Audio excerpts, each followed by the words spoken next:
নমস্কার, বিনয় তন্ত্র ইউটিউব চ্যানেলে আপনাদের সকলকে স্বাগত জানাই। আজ আমি আপনাদের জানাবো হরিওম তারা বিনয় গুরু মহারাজের দেওয়া স্বামী স্ত্রীর মধ্যে অযথা ঝগড়া ঝামেলা নিবারণের সহজ সরল উপায়। স্বামী স্ত্রীর মধ্যে যদি অযথা ঝগড়া ঝামেলা হয় তাহলে অতি অবশ্যই এই উপায়টি করুন।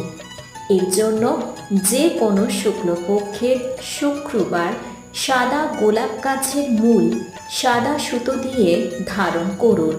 স্বামীকে ডান হাতে ধারণ করতে হবে, স্ত্রীকে ধারণ করতে হবে বাম হাতে। এই ধরনের আরও সহজ সরল টোটকা পাওয়ার জন্য আমাদের চ্যানেলটিকে সাবস্ক্রাইব করুন। ভিডিওটি ভালো লেগে থাকলে লাইক, শেয়ার, কমেন্ট করবেন। নমস্কার।